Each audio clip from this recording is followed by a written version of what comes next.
अस्सलामुअलैकुम Pakistan, welcome to मुकदमा अवाम का मलिया हाशमी के साथ।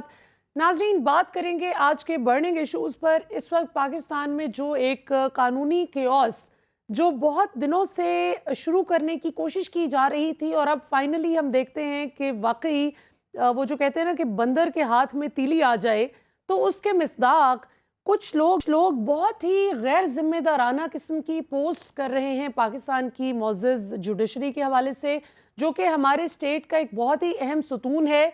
और सिर्फ इसलिए कि चीफ जस्टिस उमर अता बंदयाल साहब को नीचा दिखाया जा सके, उनको अंडरमाइन किया जा सके, और वो जो वक्त पर इलेक्शन करवाने का फैसला किया है उन्होंने, उसको किसी तरह से मुतनाज़ा बनाया जा सके, इसके लिए ये देखे बगैर कि उमर अता बंदयाल साहब को एज एन इंडिविजुअल अटैक करने से ज़्यादा आप इस वक्त चीफ जस्टिस की कुर्सी को अटैक कर रहे हैं, लेकिन कोई परवाह नहीं।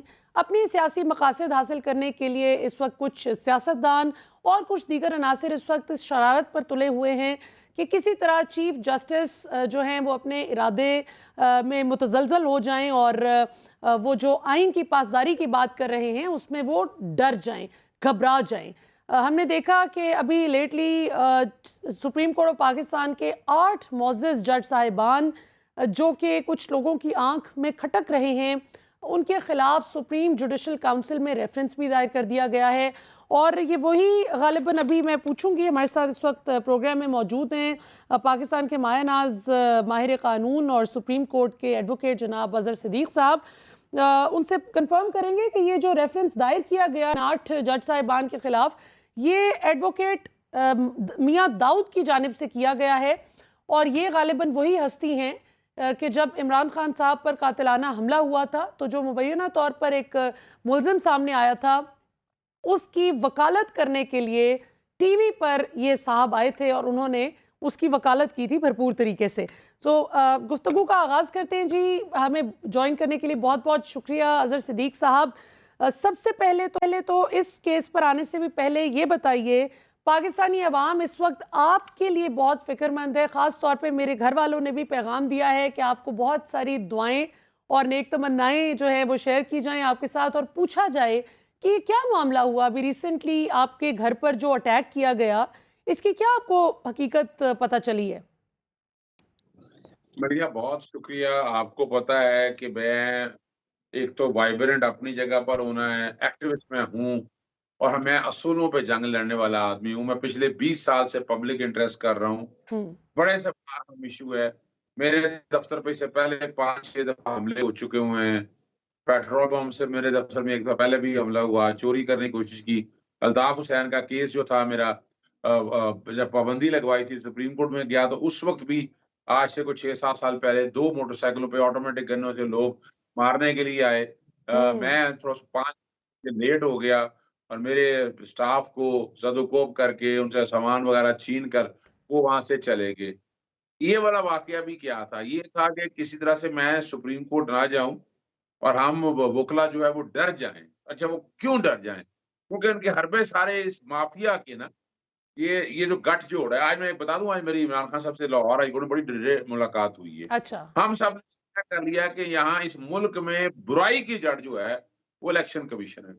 अगर हम्म। इलेक्शन कमीशन ने अपना किरदार अदा किया होता, तो ये जो हालात देख रहे हैं इस मुल्क के, इस खराब होने की मेन वजह, वो यही है। वो कैसे है मैं बाद में बताता हूँ, मैं आपको सिर्फ़ उस मामले की तरफ ले जाऊँ। अब इसमें आपको पता है कि मैं पंजाब असेंबली के इलेक्शन में फ्रंट पे रहा हूँ, मैं लाहौर हाई कोर्ट से लेकर बिल्कुल। जंग जितनी वो मैंने बहुत जंग लड़ी है। यहाँ भी मैंने जब ये एक्ट बना रहे थे, ये नया सुप्रीम कोर्ट के इख्तियारात में मुदाखलत जी। के हवाले से, तो पूरे पाकिस्तान वज़ीर-ए-आज़म इनको बार-बार लिखा, कुछ ना किया, और अब ये पिटीशन भी हमने फाइनल कर ली थी 3 दिन पहले। और फिर फ़ौरन मैंने अपना स्टाफ भेज के ये पिटीशनें लगवाई। अब खबर तो रखते हैं वो, उनके मुख्तलिफ एजेंसीज़ उनके साथ हैं। हम्म। क्वालिटी पे अब उन्हें पता चल गया कि ये सारा काम अज़हर सिद्दीक लगा हुआ है पीछे करने। अरे मैं क्या, हम तो आइन और कानून की पासदारी की बात करते हैं। तो तहिया इन्होंने किया कि इसको सबक सिखाया जाए।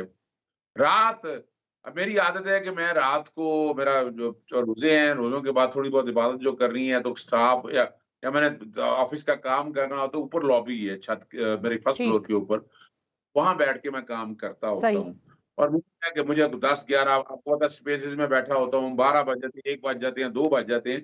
तो रात 1:30 बजे के करीब ये वाक़या हुआ है हुँ। कि रात 1:30 बजे कुछ न 2 नामालूम 4 लोग थे, 2 मोटरसाइकिल में नामालूम लोग आए।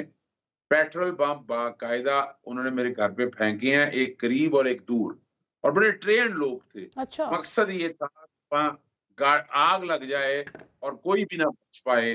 फिर यही नहीं है, मैं जहाँ हूँ जिस कमरे में ऊपर बैठा होता हूँ वहाँ पर फायरिंग की इन्होंने, 3 बुलेट तो लगे हैं, 1 शीशे को और 2 सामने दीवार को, बाकी और जो फायरिंग अंधाधुंध की है, ये मैं बताता चलूँ चेहरे सारे सामने आ चुके हैं अच्छा। और इस सारे काम के पीछे जो है, मैंने वज़ीर-ए-आज़म शहबाज़ शरीफ को नॉमिनेट किया है, इस सारे काम के लिए राणा अच्छा। सनाउल्लाह और वज़ीर-ए-आला निगरान वज़ीर-ए-आला मोहसिन नकवी को। हुँ। इन बाकायदा एफआईआर की दरख़्वास्त जो है, कल से मेरे 2 लोग लगे रहे पीछे किस तरह से सीसीटीवी का एक फ़ोन आया लेकिन दरख़्वास्त नहीं लेते थे। वो सारा मैं रिकॉर्ड सारा तो ये सेव कर रहा आपके हूँ। पास अज़हर सिद्दीक़ साहब इसके सबूत आ गए हैं? ये जो आप क्लेम कर रहे हैं इसके सब्सटेंशिएटेड ये क्लेम्स हैं आपके? देखिए, एक बात तो बड़ी वाज़ेह है, ना तो मेरी किसी से दुश्मनी है, हुँ। मैं से रहता हूँ, मेन मेन रोड है और इस वक़्त निगरान हुकूमत यहाँ पर हुकूमत कर रही है और मेरी दुश्मनी कोई नहीं है, लेकिन ये कहते हैं कि मैं इनका दुश्मन हूँ। मैंने दुश्मन किसी का नहीं हूँ। मैं कौम को, मुल्क के साथ चलता हूँ, आइन और कानून की हुक्मरानी चाहता हूँ। मकसद सिर्फ़ ये था कि मैं इमरान खान का साथ दे रहा हूँ। हुँ। 2 बातें याद रखें। इमरान आइन खान साहब शिकनी के के दुश्मन तो हैं आप अज़हर साहब। आइन शिकनी के दुश्मन हैं, वो ऑरेंज ट्रेन पे जो गड़बड़ हो रही थी मुबैना तौर पे, उसके खिलाफ भी आप अदालत चले गए थे। तो ज़ाहिर है आप भी तो फिर उनकी जो मुबैना तौर पे जो कमाइयाँ कुछ लोगों की होती हैं, पोटेंशियल कमाइयाँ, आप भी तो फिर अवाम के इंटरेस्ट में खड़े हो जाते हैं ना जंग करने। लेकिन यही तो कसूर है ना मेरा, मेरा यही तो कसूर है कि मैं हाँ और ये बड़ी-बड़ी ज़बरदस्त है, तवाना आवाज़ लोग कहते हैं, one man army Imran Khan साहब ने बड़ी दफ़ा मेरे बारे में कहा। हुँ। मेरा एक कसूर मैं जहाँ खड़ा होता हूँ, मैं खड़ा होता हूँ और हुँ। इमरान खान साहब के माशाअल्लाह। साथ मैं फ्रंट लाइन पे खड़ा हूँ। मैं बवांगे तौल कह रहा हूँ, आपके प्रोग्राम में भी मैं इस बात का इकरार करता हूँ कि मैं इमरान इमरान खान जो कि असूलों पे खड़ा है, हम उसके साथ खड़े हैं। हुँ। उन्होंने इमरान खान के ऊपर कातिलाना हमला किया, सामने आके मुकाबला किया। तो हम जैसे लोग पीछे खड़े होके आए हैं, बुज़दिल है ना ये लोग। यानी घर में बच्चे हैं, मेरे बीवी है, बच्चे हैं, उनको धमकाना और वो तो मेरे से ज़्यादा शेर हैं। आप इमेजिन कर लें, इनका ख़्याल था कि मैं नहीं जाऊँगा। पुलिस ने हुँ। रोकने की कोशिश की, पर्चा दर्ज करा के जाइएगा। मैंने कहा नहीं मैंने पहले जाना है, मैंने इस्लामाबाद और मैं इस्लामाबाद निकला और सुप्रीम कोर्ट में पहुँचा। इनका ख़्याल बिल्कुल था कि सही। बैठ बिल्कुल सही। करने वाली कोई बात नहीं है। बिल्कुल ठीक। अच्छा अज़हर साहब अब ये बताइए कि आपने फरमाया कि आप खान साहब से आज आपकी बड़ी डिटेल बात हुई लाहौर में अदालत में। इलेक्शन कमीशन ऑफ पाकिस्तान को यानी आप और खान साहब ये समझते हैं कि वो बहुत सी बुराइयों की जड़ है जैसे अभी आपने फरमाया। इसको थोड़ा सा एक्सप्लेन कर दें कि इलेक्शन कमीशन की आपको कहाँ पे मैलाफाइडी नज़र आ रही है? क्योंकि वो तो कहते हैं कि हमारे साथ अगर हुकूमत ताउन करेगी तो हम चलेंगे, जब हमें सिक्योरिटी ना दे हुकूमत, फंड्स ना दे, तो हम क्या कर सकते हैं? हमारे तो हाथ बंधे हुए हैं। अच्छा, मैं आपको बारी-बारी गिनवाने लगा। पहले तो देखें इमरान खान को गिराने के हवाले से क्या कुछ होता रहा, तोशाखाना का केस कोई नहीं बनता था। जिस तरह वो बनाया गया, जिस तरह सज़ा दी गई आप लोगों के सामने है। प्रोविडेंट फंडिंग का केस नहीं बनता था, जिस तरह बनाया गया वो सारे आपके वो तो उड़ गया आपके बिल्कुल, सामने फॉरेन है। एक्सचेंज वाला। इलेक्शन कमीशन के खिलाफ तौहीन अदालत वाले मामला वो देखेंगे, डस्का का इलेक्शन देख लें, मैं वो पुरानी हिस्ट्री छोड़ देता हूँ। मैं आगे आता हूँ। निगरान हुकूमत के लिए हर एक को पता था निगरान वज़ीर आला मोहसिन नकवी होगा। तो इलेक्शन कमीशन की आँखें बंद थी। उसी ने क्यों मोहसिन नकवी को चुना? इसके बारे में हर कोई कहता रहा। ये पहला ये पहला मैं समझता हूँ ये मिलीभगत है, इलेक्शन के कॉन्टेक्स्ट में। हुँ। फिर आते ही निगरान हुकूमत आई, इन्होंने आते ही एडवोकेट जनरल दफ्तर उठा के फेंक दिए, सारे सारे फारिग कर दिए। सही। हाई कोर्ट बहाल किए। फिर उन्होंने ट्रांसफर और पोस्टिंग सारे महकमे की कर दी। आप ये अंदाज़ा लगाएँ। फिर उन्होंने पर्चे दर्ज करने शुरू किए, एक ही सियासी जमात नज़र आ रही थी ना। एंटी करप्शन एक्टिवेट कर लिया निगरान हुकूमत ने। सही। और ये इलेक्शन कमीशन जो साज़-शौक़ इलेक्शन कराने की बातें कर रहा है, कोई बता दे। रिटर्निंग ऑफिसर्स ने लगाने चाहिए थे। अगर अदालतों से माँगता आर्टिकल 220 का तो इस्तेमाल ही नहीं किया। आज भी सुप्रीम कोर्ट ने कहा ना स्टेट बैंक पैसे दे। अगर ये जी। इलेक्शन कमीशन कहता कि जनाब तुम पैसे दो, इलेक्शन कमीशन आर्टिकल 220 का इस्तेमाल करता कि जनाब आपने इलेक्शन कराने हैं। इलेक्शन में काम क्या है? एक ही तो काम है इलेक्शन कराना। हुँ, उसके अलावा कोई है इसका काम कराना आप बता दें? बिल्कुल सही। सिर्फ माँ सिवाय इलेक्शन के अलावा इसका कोई काम नहीं है। अगर वो करवा नहीं सकता तो जाए घर जाके बैठे आप इस बात अच्छा, को। तो अब ये इस अज़हर साहब आपने बिल्कुल दुरुस्त फरमाया, मैं इसी तरफ आ भी रही थी कि 21 अरब रुपए जो हैं वो स्टेट बैंक ऑफ पाकिस्तान को डायरेक्टली आज कह दिया सुप्रीम कोर्ट ऑफ पाकिस्तान ने कि आप जमा करवाएं। अब यही एग्जैक्टली वो चीज़ है जिससे डर कर हमले किए जा रहे थे मुतवातिर मुअज़्ज़ज़ चीफ जस्टिस साहब और ये जो 3 रुकनी बेंच है, जस्टिस एजाजुल हसन साहब, जस्टिस मुनीब अख्तर साहब, इन तीनों पर। तो ये फरमाइएगा कि अब इस हुक्म की तामील करने के लिए बाउंड है स्टेट बैंक ऑफ पाकिस्तान, या इसमें से भी आपको लगता है कि कोई मेन मेख निकाल कर डिलेइंग टैक्टिक यूज कर सकती है हुकूमत? कोई है, रह गया कोई डिलेइंग टैक्टिक? देखिए, एक बात तो मैं बता दूँ आपको, आपके सामने इलेक्शन कमीशन का किरदार मैंने बता दिया है और हम इसमें फ्रंट लाइन पे अब आएँगे। आप सिर्फ यानी यहाँ लाहौर हाई कोर्ट में ये कहते अब ये कहा गया इलेक्शन कराएँ 10 फरवरी को, आप मुशावरत कर लें गवर्नर से। हम्म, उन्होंने कहा नहीं हमें तो कहा ही हमें तो आइन में गुंजाइश ही कोई नहीं है और गवर्नर ने भी अपीलें फाइल कर दी, इन्होंने भी अपीलें फाइल कर दी सही। और फिर यही काम है। इन्होंने अब ये फंड एलोकेशन के हवाले से अगर मर्दमशुमारी का अगर इन्होंने करना था काम अगर अगर इन्होंने तो आप अप्रैल 2022 7 तारीख सुप्रीम कोर्ट ने बुलाया कि आप इलेक्शन कराने के लिए तैयार हैं। इन्होंने कहा 7 महीने दे दें। हाँ, अप्रैल से 7 महीने अगर आप आएँ नवंबर तो 2022। नवंबर नवंबर 2022 बनता है ना, तो अब क्या बात रह गई है? यानी बदनीति और इससे ज़्यादा क्या होगी? हम्म, और आगे जा आर्टिकल 220 एक इतना बड़ा वेपन है हर एक को, जैसे सुप्रीम कोर्ट कर रही है, ये सुप्रीम कोर्ट भी और ये देखना और इलेक्शन कमीशन का बोझ जो है वो सुप्रीम कोर्ट के ऊपर पड़ रहा है। हम्म, इलेक्शन कमीशन अपने आईन कर नहीं रहा है। अब ये इस तरह की झूठी कंप्लेंटें शिकायत बना के जनाब सुप्रीम काउंसिल में जा रहे हैं, रेफरेंस है, कोई रेफरेंस नहीं है। अदालती जब फैसला होता है तो अदालती फैसला मैंने पिटीशन दायर की थी। मैं सही। वकील हूँ उसके अंदर 2 के दरमियान में अपना राजा आमिर और अब्दुल्ला मलिक की तरफ से पिटीशन एक दायर की गई, दूसरी चौधरी गुलाम हुसैन और समी इब्राहिम की तरफ से मैं वकील हूँ उसके अंदर, सही। कोई कसूरवार तो बरामद है ना। यहाँ सुप्रीम कोर्ट ने तो देखिए आइन और कानून की पासदारी करनी है और वो काम आइन और कानून के मुताबिक कर रहे हैं, लेकिन जिन लोगों को काम करना चाहिए वो नहीं कर रहे। नहीं कर रहे। ये सवालिया निशान। यहाँ पर वक्त तो एक शॉर्ट कमर्शियल ब्रेक का नाज़रीन, ब्रेक से वापस आएंगे तो गुफ्तगू के सिलसिले को यहीं से जोड़ेंगे आफ्टर। वेलकम बैक नाज़रीन, बहुत ही इंटरेस्टिंग डिस्कशन हमारी पिछले सेगमेंट में हुई। अच्छा, ये अभी जो रिसेंटली चीफ जस्टिस साहब समेत ये जो 8 जजेस के खिलाफ सुप्रीम जुडिशल काउंसिल में रेफरेंस दायर किया गया, अजहर साहब, ये जो मियाँ दाऊद एडवोकेट, एक तो ये ज़रा तस्दीक कर दें इस बात की या तरदीद कर दीजिए, ये वही है ना जिन्होंने मुबैना तौर पे वो जो अजीब सी हालत में जो शख्स था जो पकड़ा गया था और उस पर इल्ज़ाम था कि खान साहब पे इसने फायरिंग की है, ये उसके भी वकील थे गालिबन। और अभी इन्होंने इन मोअज़्ज़ज़ 8 जज साहिबान के खिलाफ भी जो है वो दायर कर दिया है सुप्रीम जुडिशल काउंसिल में रेफरेंस आर्टिकल 209 के तहत, और इन्होंने कहा है कि जजेस कोड ऑफ कॉन्डक्ट की दफ़ा 3, 6 और 9 को हम बुनियाद बनाकर ये दायर कर रहे हैं।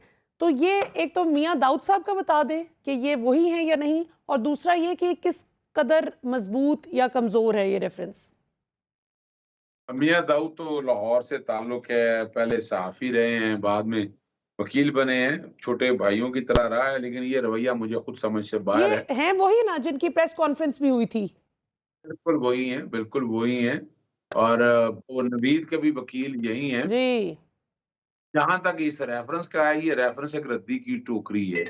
यानी यहाँ ना तो ये रेफ़रेंस बनता है, ना रेफ़रेंस के इसके इंग्रीडिएंट हैं। रेफ़रेंस ये अच्छा। थोड़ा है या तो मिसकंडक्ट देखिए ना मिसकंडक्ट अगर आपने तोलना ही था, तो मिसकंडक्ट तो तोलने के हवाले से जस्टिस काज़ी फायज़ीसा के हवाले से था। तो जो आज तक मनी ट्रेल नहीं आ सकी है, बता दें मनी ट्रेल आ गई हो। कुछ तो अभी कह रहे हैं कि कई जजेस के जो है ना जो करीबी रिश्तेदार उनको मुलाज़मतें दी जा रही हैं, उनको फ़ायदे दिए जा रहे हैं। तो ये मिसकंडक्ट में आता है। अदालती फ़ैसला किसी भी शक्ल का हो, वो कभी मिसकंडक्ट में आ ही नहीं सकता। ना कोई ऐसी हमारी तारीख है, हम्म। ना कोई ऐसा ऐसा इख्तियार दिया गया है कि मिसकंडक्ट को इस हद तक स्ट्रेच कर और 90 दिन के अंदर इलेक्शन करवाना है, ये आइन का आर्टिकल 105 बहुत वाज़ेह है, 224 वाज़ेह है, मतलब आइन में तो जगह जगह क्लैरिटी के साथ ये चीज़ बताई है और ये समझ से बालातर है कि इस तरह की आइन को ही वर्बली और रिटन फॉर्म में बता देना और उस हिसाब से फैसला सुना देना, ये कब से आइन की तौहीन हो गई और ये एक अजीब सी बात है। लेकिन वहीं पे रवां हफ्ते हमने ये भी एक डेवलपमेंट देखी अजहर साहब के जस्टिस काजी फायज ईसा साहब जो पार्लियामेंट तशरीफ़ लेकर गए और बकौल उनके मैं तो आइन की जो है सालगिरह सेलिब्रेट करने गया था, गोल्डन जुबली, और मुझे नहीं पता था कि यहाँ पर पार्लियामेंट में सियासी बातें होंगी, मुझे तो कहा गया था कि आइन पे गुफ्तगू होगी। तो ये फरमाइएगा कि उनके खिलाफ भी सुप्रीम जुडिशल काउंसिल में गालिबन गुजरांवाला बार के सदर ने एक रेफरेंस दायर किया है, वो किस हद तक तगड़ा रेफरेंस है? देखिए, ये तो रेफरेंस प्राइमा फेसाई इसलिए बनता है कि आपने कोड ऑफ कंडक्ट की खिलाफी, कोई अदालती फैसला नहीं है। हम्म। आप जाकर चले गए, वहाँ उनके अंदर बैठ गए, उन्हीं के केसेस आपके पास आने और जिस तरह के अल्फाज वहाँ अलकाब और यही पार्लियामेंटेरियन ने चीफ जस्टिस और जजेस के बारे में जो अल्फाज इस्तेमाल किए, तौहीन अमेज़, तज़हीक की, हम्म। आप यानी ये उनको प्रोवोक करने की बातें हो सकती हैं कि आप जाकर उनके साथ बैठ गए हैं और ये असूली तौर पर तो ये होता नहीं, ये रेफरेंस बनता है, लेकिन उनका मनी ट्रेल वाला रेफरेंस भी जो है ना, वो कह तो किया है लार्जर बेंच ने हम्म। सुप्रीम कोर्ट में, लेकिन आज तक वो मनी ट्रेल नहीं आ सकी है। ये तकाज़ा है तो मनी ट्रेल सामने आना चाहिए ताकि सारे हक़ाइक़ सामने आ सकें। बिल्कुल। अच्छा, ये जो supreme court practice and procedure bill है, इस पे बहुत बात की जा रही है, बहुत पार्लियामेंट के लोग कुछ सीख पा हैं, कुछ एमएनएस की तकारीर भी हमने सुनी पार्लियामेंट में कि जी हम आइन बनाते हैं, हम मुस्तरद भी कर सकते हैं इस तरह की किसी बात को कि अगर कोई मिसयूज़ करे अपनी पावर को। तो ये फरमाइएगा कि ये अब एक अजीब सी बहस चल पड़ी है, जुडिशरी वर्सेस पार्लियामेंट। तो इसमें आपकी क्या कानूनी राय है कि ये जो कहते हैं कि आइन हम बनाते हैं पार्लियामेंट में तो हम जो मर्जी करें और सुप्रीम कोर्ट के पास ये इख्तियार नहीं कि वो अभी कानून की शक्ल भी नहीं इसने इख्तियार की थी और इस बिल को मुस्तरद कर दे। आपका इस हवाले से क्या, what's your take on the matter? यानी आप मलिया किस स्पेसिफिक सवाल पे बात कर रही हैं? ये जो सुप्रीम कोर्ट का है ना प्रैक्टिस एंड प्रोसीजर बिल, अच्छा, ना, ना, मैं अदालती देखिए इस्लाहत, मैं और ये जो 184(3) के तहत जो एक अज खुद नोटिस लेने की जो है पावर चीफ जस्टिस की। ये 5 बातें हैं, 5 बातें हैं जो मैं पहले दिन से कर रहा हूँ। पहले तो बात है अदलिया की आज़ादी में मुदाखलत है। पार्लियामेंट कहाँ से आ गई है सुप्रीम कोर्ट को डिक्टेट करने वाली, रूल्स ऑफ प्रोसीजर सारे हर एक के अपने हैं, नेशनल असेंबली के, सूबाई असेंबली के, फेडरल गवर्नमेंट के, रूल्स ऑफ बिज़नेस उनके अपने हैं, तो वो तो मुदाखलत कर ही नहीं सकती। आर्टिकल 191 बड़ा क्लियर है इस हवाले से। फिर आर्टिकल 142 और आर्टिकल 70 को अगर सामने रख के देखें, इन चीज़ों पे इश्यूज़ पे पार्लियामेंट कानून साज़ी कर सकती है। एंट्री 50 जो इसकी है, जिसपे कानून साज़ी का कहा गया है, वो बाकी अदालतों को तो कहा गया है। सुप्रीम कोर्ट को एक्सक्लूड किया गया, सुप्रीम कोर्ट के बारे में कुछ नहीं कर सकती और फिर बेंच बनाने का इस्तेहकाक जो है वो चीफ जस्टिस का है, पीएलडी 2002, सुप्रीम कोर्ट 306, ये फैसला आ चुका है। अगर आपको याद हो जस्टिस का सवालामा जो जो 2 जजेस ने कहा कि आज खुद नोटिस ने रोक दिया था उन्होंने, वो फैसला खत्म हो गया है। अब 6 मेंबर बेंच ये है और बाकी अगर फैसला पहले वाला लिया जाए, तो इस वक़्त 8 जजेस जो हैं 184(3) के हवाले से कह चुके हैं इख्तियार है, चीफ जस्टिस ले सकता है। तो ये वो इख्तियार था जिसको इख्तियार को इस्तेमाल करते, जो अब तरमीम प्रैक्टिस है, इसमें क्या किया गया है, इसमें वो अदलिया की आज़ादी और बाकी पॉइंट मैंने सारे ले लिए हैं। इसमें हमने जो कल बहस करते हुए बताया था कि चूँकि ये अब आज प्रेस कॉन्फ्रेंसें करते फिर रहे हैं, उनको पता ही कुछ नहीं कि ये तो बना नहीं, पर जॉइंट हाउस ने पास कर लिया है। हम्म। अब वापस से पार्लियामेंट के पास जाना, एक प्रोसीजर सही। है छोटा-सा कि सदर पाकिस्तान आर्टिकल 70 के तहत 10 दिन तक इसको रख सकते हैं अपने पास। हम्म। तो यानी ये नहीं है, सदर नहीं भी पास करते तो तब भी पास हो जाएगा। यानी हम्म। इस हद तक है, तो ये जो खाम-ख़याली उनको निकाल देनी चाहिए, ये मत बोलें कौम के साथ। अब सब कुछ हो चुका है, ये हमने बहस की, हमें पता है ना सारा। तो हम्म। अदालत इसमें काफ़ी केसेज़ मौजूद हैं, इस्मा बिल भी मौजूद है, डॉक्टर मुबशर हसन भी मौजूद है, जिसमें अदालत को इख्तियार दिया गया है कि अदालत ऐसे कानून का नफ़ाज़ रोक सकती है, जो बुनियादी हकूक से या अदलिया की आज़ादी से मुतसादिम। मुतसादिम हो। और आखिरी सवाल ज़रा सिद्दीक साहब आपसे खान साहब के हवाले से करना चाहूँगी। 26 अप्रैल तक कभी उनकी जो हिफाजती ज़मानत है वो मंजूर कर ली गई है, लेकिन पाकिस्तान के सीनियर सहाफ़ी और तज्ज़िया निगार जुनैद सलीम साहब ने खबर ब्रेक की है अभी कल ही, कि खबरें हैं और बड़े मुस्तनद ज़राए से वो कहते हैं कि खबरें आ रही हैं कि इमरान खान साहब को ईद की छुट्टियों में एक ऐसे केस में गिरफ्तार करने की प्लानिंग की जा रही है जिसकी दूर दराज के किसी इलाके में एफआईआर काट ली गई है। और ईद की छुट्टियों में चूंकि जाहिर है लोग अपने अपने जो फैमिली रीयूनियन में बिजी होते हैं, तो इतना ज़्यादा पब्लिक रिएक्शन भी फौरी तौर पर आने की तवक्को नहीं है जो गिरफ्तार करने की ख्वाहिश रखते हैं। आपकी इस हवाले से कोई खबर है, कोई इत्तलात हैं, और अगर ऐसा होता है तो फिर आप लोगों की क्या तैयारी है? आज लाहौर का हाईकोर्ट इसीलिए आना हुआ था। एक so called magistrate, so called magistrate मुराद है, मैजिस्ट्रेट कहलाते हैं अपने आप को। अच्छा। उन्होंने एक पत्र किया था, 19 मार्च का वकूआ बनाया और 6 अप्रैल को दिया। अच्छा तो जी। उसमें उसमें हमने 26 तक ना, ईद के फौरन बाद तक हमने प्रोटेक्टिव बेल ले ली है, हिफाजती ज़मानत। बाकी ऐसी कोई चीज़ नज़र नहीं आती है जो सजेस्ट करती हो कि इमरान खान को जेल में डाला जा सकता है। इमरान खान एक पॉपुलर लीडर है। मैं नहीं समझता उनको जेल में डाला। अगर जेल में डालने की कोशिश की जो बड़ा स्ट्रॉन्ग रिएक्शन आएगा। और ये तो तुम्हारा बिल्कुल, लेकिन कोई खुफिया एफआईआर, कोई ऐसी एफआईआर जो कि अभी तक खान साहब के इल्म में ना आई हो, कोई ऐसी चीज़, क्योंकि खबरें तो बहुत सी आ रही हैं कि कई ऐसी एफआईआर्स मुबैना तौर पे बताई जा रही हैं कि जो अभी तक मंजर आम पर नहीं लाई गई। जैसे पहले भी ये जो 150 का गुलदस्ता मिला है, ये अचानक से तो नहीं मिला, ये कब की काटी हुई थी और एक एक करके सामने आई। अच्छा, ये देखिए, ये पाकिस्तान तहरीक-ए-इंसाफ और इस वक़्त जो पीडीएम की हुकूमत जिस तरह ट्रीट कर रही है ना, निगरान हुकूमत के निगरान सेटअप में ये नहीं होता। हम्म। 86 एफआईआर हैं जो मैंने दरखास्त दायर करके निकलवाई थी, ना 86, पुलिस ने की। 86। और 46 के करीब एफआईआर है जो 13 किलोमीटर या 23 किलोमीटर का इस्लामाबाद का इलाका है। आप अंदाज़ा लगाएँ, ये भी फाशिज़्म की, ह्यूमिलिएशन की हद हो गई है। एंटी करप्शन में कोई नहीं थी, एफआईए में एक इंक्वायरी थी और दूसरे में सिर्फ़ और सिर्फ़ कॉल अप नोटिस था।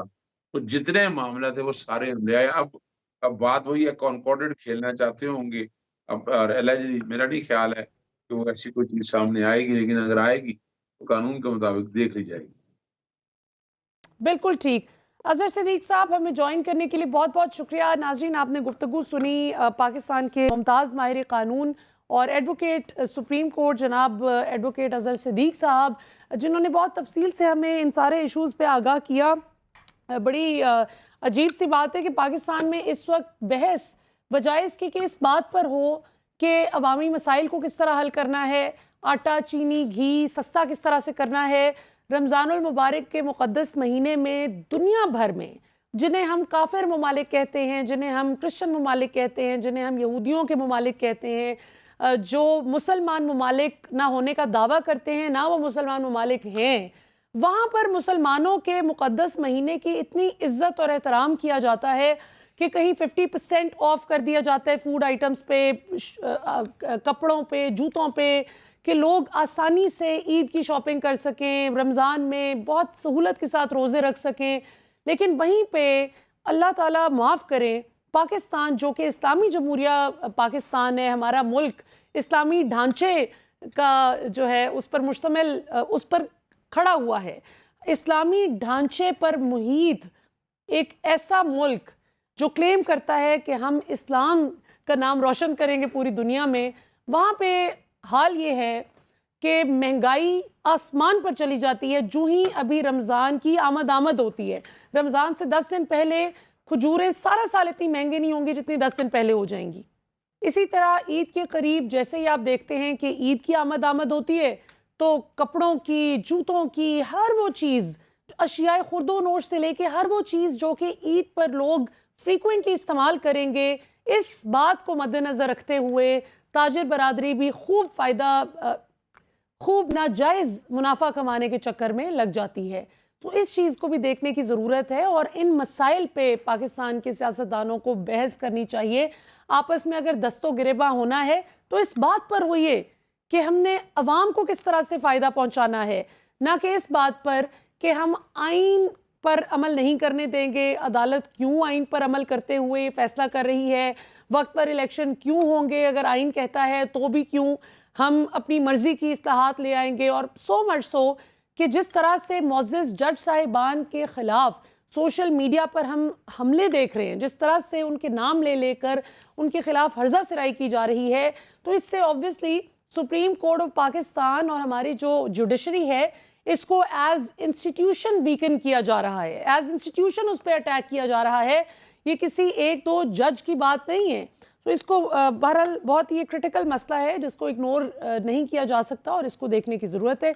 यहाँ पर वक्त तो एक शॉर्ट कमर्शियल ब्रेक का नाज़रीन, ब्रेक से वापस आएंगे तो गुफ्तगू के सिलसिले को यहीं से जोड़ेंगे after the break. Welcome back नाज़रीन। बहुत ही इंटरेस्टिंग डिस्कशन हमारी पिछले सेगमेंट में हुई पाकिस्तान के कानूनी केओस के हवाले से, जो इस वक्त एक अजीब सी खिचड़ी पकी हुई है। आइन जो बातें वाज़े तौर पर कहता है 2+2 4, वो चूँकि कुछ सियासी जमातों को सूट नहीं कर रही तो वो नहीं मान रही। और अगर खुदा न खास्ता ये प्रेसिडेंट सेट कर लिया जाता है आज, तो कल कोई भी सियासी जमात होगी वो इसी तरह आइन और कानून का मजाक उड़ाएगी। जो फैसले सूट नहीं करेंगे सियासी तौर पे जिन सियासी जमातों को, वो उसी तरह उनको हवा में उड़ाते हुए कानून को पामाल करती आगे चली जाएंगी और कोई खौफ ख़तरा भी नहीं होगा उनको अकाउंटेबिलिटी का। सो इस वक्त बहुत ज़रूरी है कि बड़ी स्ट्रॉन्ग अकाउंटेबिलिटी सामने आए। अकाउंटेबिलिटी का जो फ्रेमवर्क है उससे कोई भी पाकिस्तानी सिटीज़न बाहर ना है, ना होना चाहिए। और जो कोशिश की जा रही है पाकिस्तान के मोअज़्ज़ज़ जज साहिबान को अंडरमाइन करने की, उनके फैसलों को अंडरमाइन करने की, और जिस तरह से उनकी पर्सनालिटीज़ को चैलेंज किया जा रहा है, ये बहुत ही शर्मनाक प्रैक्टिस है जो अभी देखने में सामने आई। और हम इस पर भी बात करेंगे और आगे सियासत में क्या चल रहा है। आज कौमी सलामती का इन कैमरा जो इजलास है वो भी हुआ पार्लियामेंट में, उस पर भी बात करते हैं। हमारे साथ मौजूद है ब्रिगेडियर रिटायर्ड फारूक हमीद साहब, किसी तारुफ के मोहताज नहीं, पाकिस्तान के मुमताज़ दिफाई और सियासी तज्ज़िया निगार हैं। ब्रिगेडियर साहब, हमें ज्वाइन करने के लिए बहुत बहुत शुक्रिया। सबसे पहले तो ये फरमाइएगा कि ये अभी जो रिसेंटली एक स्कफल देखने में आ रही है, कम से कम सोशल मीडिया की हद तक, हाँ ठीक है, फैसलों में मोअज़्ज़ज़ जज साहिबान 100 जगह पर इख्तलाफ कर सकते हैं, हक भी रखते हैं इख्तलाफ का और करते भी हैं, इसीलिए डिफरेंट माइंड्स अप्लाई करवाए जाते हैं डिफरेंट इंपॉर्टेंट फैसले करते वक्त। लेकिन इसका ये मतलब तो नहीं कि जज साहिबान की लड़ाई हो गई, जो तासुर दिया जा रहा है। इस हवाले से आप क्या कहेंगे कि ये जो मामला चल पड़ा है जज साहिबान को एक डिवाइडेड फ्रेमवर्क में दिखाने का, how do you view the situation? बिस्मिल्लाह रहमान रहीम, बहुत शुक्रिया। मेरी आवाज आ रही है आपको? जी बिल्कुल आ रही है, फरमाइए। देखिए मलिया साहिबा, ये इस किस्म की सूरत हाल हमने पहले कभी नहीं देखी है। ठीक है, 1997 में सुप्रीम कोर्ट पे हमला हुआ, वो भी हुआ था, लेकिन ये जो अब हम देख रहे हैं कुछ अरसे से, देखें, judiciary is the pillar of the state, executive is the pillar of the state, हमारी पार्लियामेंट जो है, ये सब बड़े अहम सतून हैं अपने रियासत के। और अगर आपस में जिस तरह की महाजराई हम देख रहे हैं, ये तो पहले कभी हमने देखी नहीं और कभी हम सोच भी नहीं सकते थे कि हालात इस महज तक जाएंगे कि जुडिशरी की आला अदलिया, सुप्रीम कोर्ट, इनके अंदर डिवीजन क्रिएट करने की कोशिश की जाएगी, या जो इनको जजेस को टारगेट किया जाएगा। एक हमारे मोहतरम जजेस वो एक दूसरे के इस तरह जो है वो महाजराई नजर आएगी। तो और फिर पार्लियामेंट और वहां से एक फैसला आता है, तो पार्लियामेंट में हमारे जो मोहतरम पार्लियामेंटेरियन है वो जनाब एकदम इमीडिएट सेशन कॉल करते हैं और जनाब वो रेजोल्यूशन पास हो जाता है, फलाम बिल पास हो जाता है। फिर अजीब अजीब खबरें आती हैं कि जी अब ये कोई और बिल पास होने जा रहा है, उसकी तैयारी हो रही है, कोई रेफरेंसेस तैयार हो रहे हैं, ये तमाम, और हर तरफ से ये हो रहा है। तो ये देखें, this is not good for the state of Pakistan. ये पाकिस्तान के रियासत का मुस्तकबिल, रियासत की जो अपना कोहेजन है, रियासत की जो अपने इंटेग्रिटी है, ये तो उस पे हमले हैं। और मैं समझता हूँ कि ये तो हमें इसमें बहुत ही मोहतात होना चाहिए। ये बहुत ब्रिगेडियर साहब, ब्रिगेडियर साहब माफ कीजिएगा, रेफरेंस तैयार हो नहीं रहे, दायर हो चुका है। ये जो 8 जज साहिबान हैं, एक तो जस्टिस काजी फाइज ईसा साहब पर हमने देखा 3 दिन पहले गुजरांवाला बार के सदर ने उनके खिलाफ रेफरेंस दायर करवाया सुप्रीम जुडिशल काउंसिल में, ये प्ली लेकर कि इन्होंने आइन की खिलाफ वर्जी की है और इन्होंने अपना जो ओहदा है उसकी बेतौकीरी की है। इस तरह से पीडीएम हुकूमत के साथ जाके पार्लियामान में बैठ के वो सारी तफसील उन्होंने उसमें दर्ज की है। ख़ास तौर पे जाहिर है जब जस्टिस साहब बैठे हुए थे और साथ में जरदारी साहब खैर से खड़े होकर तकरीर फरमा रहे थे और सियासतदान आपस में एक दूसरे को तो खूब तनकीद का निशाना बनाएं, कोई जाहिर है इस पर उनका एक सियासी हक है तनकीद करना, तारीफ़ करना एक दूसरे की, लेकिन इदारों को यूं तज़हीक का निशाना बनाना और फिर चीफ जस्टिस साहब को सिंगल आउट कर देना, अदलिया पे इस तरह से वार करना, तो वो ज़ाहिर बड़ी एक अजीब से विजुअल्स थे, ऑप्टिक्स थे जो सामने आए। अब 8 ये जो जज साहिबान हैं जिनके खिलाफ बाकायदा भरपूर तरीके से कैंपेन चल रही है पिछले कई दिन से, ख़ास तौर पे जब से ये supreme court practice and procedural bill के ख़िलाफ़ जो है एक आवाज़ उठी और उसका जाहिर है कि वो टेकअप किया गया है कि सब उसकी समात भी जाहिर है अभी चल रही है अभी। तो ब्रिगेडियर साहब आप किस तरह से इसको देखते हैं, ये जो 8 जज साहिबान के खिलाफ भी दायर हो गया है रेफरेंस सुप्रीम जुडिशल काउंसिल में, how do you view it? जी देखिए मैम, ये तो कह रहा हूँ कि इतनी ज्यादा एक्सट्रीम पोजीशन लेने की कोई जरूरत नहीं है। अगर कोई फैसला किसी को पसंद नहीं आया है, किसी पॉलिटिकल पार्टी को, हो जाता है फैसले में भी कोई चीज अगर कमी रह गई है, आगे कमी बेशी है, तो बिल्कुल वो अपील में आप जा सकते हैं और लीगल जो रिकोर्स है वो रास्ते अपनाए जा सकते हैं। लेकिन ये सुप्रीम कोर्ट की डिवीजन जो है वो अपना जजेस ने उनमें कोई डिवीजन क्रिएट करना, ये रेफरेंसेस बार बार हर तरफ से आ रहे हैं मोहतरम जजेस के खिलाफ, तो मेरा मतलब सुप्रीम कोर्ट को तो डिस्टेबलाइज करने वाली बात है। और याद रखें अगर खुदा न खास्ता हमारा सुप्रीम कोर्ट इस तरह मजीद डिस्टेबलाइज होता रहा तो ये देखें तो इसको सिचुएशन को रिट्रीव करना बड़ा मुश्किल हो जाएगा और ये रियासत के इंटेग्रिटी पे इसका बड़ा असर पड़ेगा। इसलिए मैं कहता हूँ कि ये होश के नाखून लेने चाहिए। ज्यादा जिम्मेदारी ठीक है हमारे मोहतरम जजेस की भी जिम्मेदारी है कि वो बिल्कुल आइन और कानून के मुताबिक जो है वो फैसला दें। कोई किसी किस्म की मसलत सामने नहीं आनी चाहिए या किसी किस्म का ये इंप्रेशन नहीं होना चाहिए कि जनाब वो गुस्से में कोई ऐसी जजमेंट दे रहे हैं। लेकिन ज्यादा जिम्मेदारी तो हमारे मोहतरम पार्लियामेंटेरियंस की है जनाब। पार्लियामेंटेरियंस जो है कि आपने जजेस को क्या रिस्पेक्ट, उनका वकार, आला अदलिया का रिस्पेक्ट, आला अदलिया का वकार जो है उस पर तो एक जरा सी आंच नहीं आनी चाहिए। क्योंकि हमारे अगर जुडिशरी कंट्रोवर्शियल हो गई तो आप मुझे बताएं पाकिस्तान के अवाम जो है उनकी हालत क्या होगी। हम जो आम शहरी हैं अगर हमारा इत्तेमाद जुडिशरी में खत्म उठ जाता है, ये जो आपस में इस वक्त महादारी चल रही है, लड़ाई चल रही है, तो ये देखें माशरे में एक बेचैनी पैदा होती है, अवाम में एक सोशल डिसऑर्डर जो है वो हालात वाले वो पैदा हो जाते हैं। तो हम क्यों उस तरफ जा रहे हैं?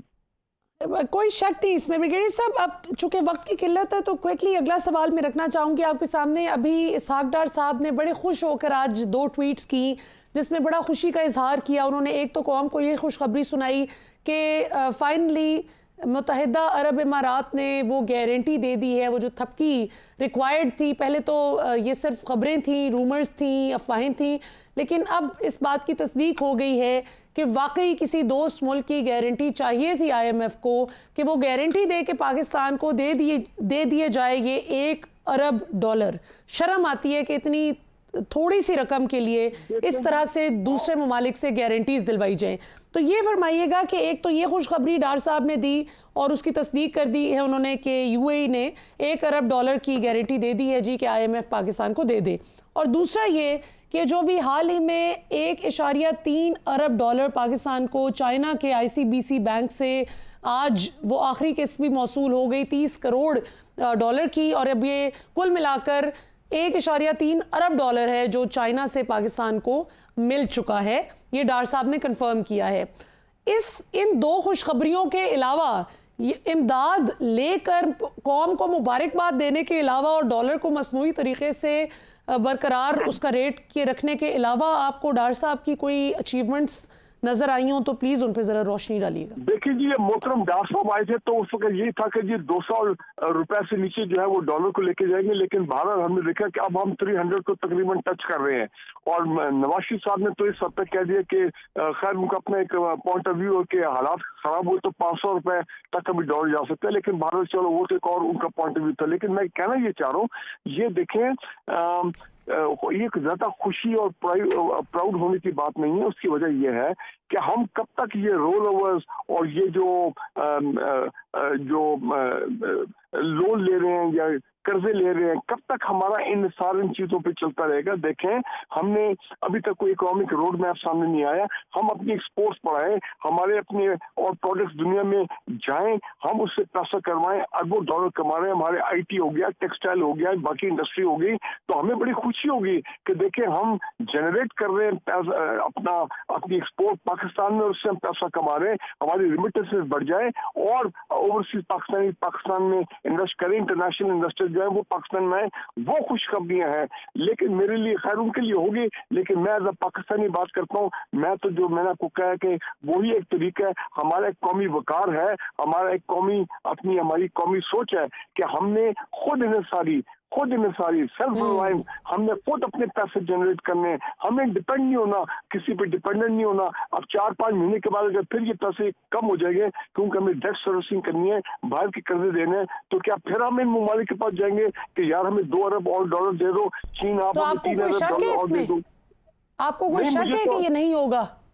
नहीं, देखिए, जो बाहर वाले जो इंटरनेशनल फाइनेंशियल इंस्टीट्यूशन है वो तो यही कह रहे हैं ना कि इस वक्त हमारी जीडीपी जो है वो 0.5% के ऊपर है, जारी है, और कोई कहीं पे इकोनॉमी के लिए कोई अच्छी खबर उस हवाले से नहीं है। लेकिन अल्लाह करे कि चलो, मैं ये कहता हूँ कि डार साहब को यहाँ तो खुशी होनी चाहिए, चलो मुझे भी खुशी होगी कि डिफॉल्ट का मामला अगर टल जाता है और कुछ रिकवरी की तरफ हम जाते हैं, तो चलो फिर भी मैं कहता हूँ बेटर लेट देन नेवर, वो भी एक चले हमारे लिए बेहतरी है कि वो अगर मुल्क जो जा रहा था बिल्कुल एक हाई इन्फ्लेशन, सुपर इन्फ्लेशन की तरफ, और ये जो कीमतें इतनी बढ़ रही थी, शायद इसमें कोई बेहतरी आ जाए आने 2-3 महीनों में। लेकिन मैं फिर कह रहा हूँ, खुदारा अपना इकोनॉमिक रोड मैप बनाएं। हमारी कल मैं सुना था टेक्सटाइल इंडस्ट्री 80% हमारी जो है वो बैठ चुकी है, बड़े ऑटोमोबाइल प्लांट्स वो बंद हो चुके हैं पाकिस्तान में। अभी आज मैं सुना था पता नहीं कौन सी एयरलाइंस हैं जो हमारे ब्रदर कंट्री के, उनकी भी ऑपरेशन पाकिस्तान में रुक गई है। मोबाइल कंपनीज जो है वो यहाँ से वाइंड अप करके जा रही है। तो ये बिल्कुल, कहाँ ब्रिगेडियर साहब, कहाँ साल पहले मैन्युफैक्चरिंग प्लांट्स लग रहे थे, मोबाइल कंपनीज जो हैं वो पाकिस्तान में अपना जो है बिजनेस के प्रोस्पेक्ट्स देख रही थी। अच्छा, ये अभी आपने बड़ी खुशाइन बात, जाहिर है कि विशफुल थिंकिंग है आपकी, और जो हर मुहिब्बे वतन पाकिस्तानी जाहिर है कि ये सोच और ख्वाहिश तो रखता है कि पाकिस्तान के हालात बेहतर हो इंशाल्लाह। लेकिन ब्रिगेडियर साहब, आप ये सोचिए कि जब IMF स्टाफ लेवल एग्रीमेंट कर लेगा और जब वो शराइत सामने रखेगा जो पूरी करनी पड़ेंगी पाकिस्तान को, जाहिर है जब स्टाफ लेवल एग्रीमेंट होगा तो जो शराइत सामने रखी जाएंगी उनकी एग्जीक्यूशन के बगैर तो मामला नहीं आगे चलेगा। तो आपको नहीं लगता कि ये तो महंगाई मजीद बढ़ेगी? ये कहाँ से आपको लगता है कि इससे कमी आएगी? महंगाई मजीद बढ़ती है तो उसमें पाकिस्तान के अवाम, उनकी परेशानी बढ़ जाएगी। उनकी बाइंग पावर जो है वो ऑलरेडी 30-40% के करीब जो है वो बाइंग पावर उनकी कम हो चुकी है। एक साल में आप सिर्फ ये देख लें कि केपी गवर्नमेंट क्या कह रही है कि हमारे पास इस तरह ईद से पहले पेंशन और सैलरी देने के पैसे नहीं है। और दूसरी बात यह है कि IMF का ये स्टाफ लेवल एग्रीमेंट हो जाता है इसके बाद, तो हालात तो चले, हम तो एक्सपेक्ट करते हैं कि बेहतरी की तरफ जाने चाहिए। लेकिन बात फिर वही आ जाती है कि मुश्किल जो फैसले हैं, इकोनॉमिक फैसले हैं, वो किए जाएं और लोगों को एतमाद में लिया जाए कि आफ्टर ऑल ये IMF हमें क्यों इतना हमारी आर्म ट्विस्टिंग कर रहा है, क्यों। ये भी बात सही है कि ये कई दफा मैं सोचता हूँ, मैंने कल भी ट्वीट किया था, लगता ऐसे है कि ये पाकिस्तान में कोई इंतशार वाली हालत पैदा करा जाते हैं। ये इंटरनेशनल अदारे जो है, इनका अपना कोई एजेंडा पाकिस्तान में कि यहाँ पे ये हालात डिस्टेबलाइज रहे और पाकिस्तान हमेशा उनके अंडर रहे और वो हमें दबाते रहे और हमसे कंसेशन लेते रहे। ब्रिगेडियर साहब, ये भी तो एक बात है कि वो तो ठीक है, जो भी इस तरह की पावरफुल पोजीशन में होगा वो कमजोर को मैनिपुलेट करता आया है, ये दुनिया का उसूल है, बड़ा ही बदसूरत सा उसूल है, लेकिन बहरहाल this is how the world operates, which is a very unfortunate reality. लेकिन ये भी तो एक बात है कि जी फरमाइए। एक बात बड़ी मेरे मैं भूल ना जाऊं, जी प्लीज। हमने माजी में देखा है जब भी पाकिस्तान अमेरिकन सैंक्शन के अंदर आए, कई मरतबा पाकिस्तान पे सैंक्शन लेंगे पिछले 40-45 सालों में, मैंने ये देखा है जब सैंक्शन हम पे लगती है पाकिस्तानी कौम जो है लीडरशिप हमारी जबरदस्त हो, पाकिस्तानी कौम उन मुश्किल हालात से निकल आती है। ये कौम बड़ी कुर्बानियां देने वाली कौम है। आज इस कौम को अपना आप एक वो उस तरह की लीडरशिप हो जिस तरह की एक्चुअल होनी चाहिए, तो मैं आप देखेंगे ये कौम खुद कहेगी कि जनाब आप छोड़े IMF को, हम पाकिस्तान को हम कुर्बानी देते हैं। ब्रिगेडियर साहब, आपको लगता है कि मजीद कुर्बानियां देने की हालत में रह गई ये कौम? नहीं, लेकिन ये कौम बड़ी रेजिलिएंट है। मैं आपको फिर बता रहा हूँ, हर मुश्किल वक्त में ये कौम खड़ी हुई है पाकिस्तान को बचाने के लिए हर तरीके से, और मैं ये समझता हूँ कि लीडरशिप जो है बस वो ठीक होनी चाहिए, सिंसियर हो जाए। बिल्कुल सही। अच्छा ब्रिगेडियर साहब, आखिर में देखिए, अभी जिस तरह मैंने कहा कि IMF का तो ठीक है कि वो एक प्रेशर आता है, उसको आपको कंप्लाई करना पड़ता है, और ये बड़ी अनफॉर्चुनेट रियलिटी है कि वो कोई भी इस तरह का कमज़ोर मुल्क होगा तो उसकी आर्म ट्विस्टिंग होगी, ख़ास तौर पे जब उनको पता हो कि अक्सर इनके जितने भी लीडर्स गुजरे हैं, जो रूलर्स गुजरे हैं, उनको अपना जेबें भरने की फ़िक्र ज़्यादा रही और अवाम का इंटरेस्ट उनकी नज़र में कुछ नहीं था। अब ऐसे में उनको कोई फोर्स तो नहीं करता, हमारे रूलर्स को IMF तो नहीं कहता कि आप ज़बरदस्ती करप्शन ज़रूर करें या पेट्रोल की कीमत आप ज़रूर बढ़ाएं या अशियाए खुर्दोनोश की कीमत पर ही आपने बॉम्ब गिराना है।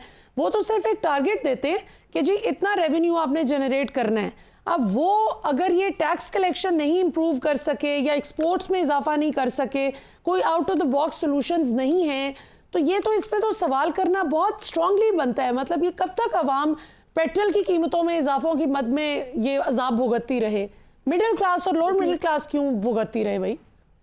नहीं, देखिए आपकी बात सही, फिर बात उधर घूम फिर के उधर ही आ जाती है कि अगर हमारी जो पॉलिटिकल लीडरशिप है वो ये आपस की ये लड़ाई, ये हंगामा रही जो है, इसको खत्म करें और बैठ जाएं, एक नेशनल कंसेंसस बनाएं कि जनाब हमने मिलकर सियासत होती रहेगी। पहले पाकिस्तान को इन तमाम जो चैलेंजेस हैं, इन चैलेंजेस का मुकाबला कर रहे हैं, पाकिस्तान को निकालना है। दहशतगर्दी भी है, इकोनॉमिक भी है, उसके बाद ये पॉलिटिकल मामला भी हैं, इलेक्शन वाले मामला भी हैं। तो हमारी पॉलिटिकल लीडरशिप ही जब वो ग्रैंड सेंस नहीं दिखा रही है तो अवाम तो देखा ना, वो अवाम तो परेशान है। और IMF वाले जो है वो जब ऐसे हालात पाकिस्तान में देखते हैं कि ये लोग तो खुद ही आपस में लड़ रहे हैं, भिड़ रहे हैं, इनका आपस में कंसेंसस नहीं है, तो फिर जाहिर बात है वो उनका जो अपना एजेंडा है फिर वो अपना एजेंडा इस्तेमाल करते हैं कि, और उससे नुकसान क्या होता है, फिर दोबारा पाकिस्तान के अवाम जो है हम सफर करते हैं। तो बेहतर यही है अभी भी अपनी अनाओं को आप सब लोग छोड़ दें, ये पॉलिटिकल लीडरशिप बैठ जाए,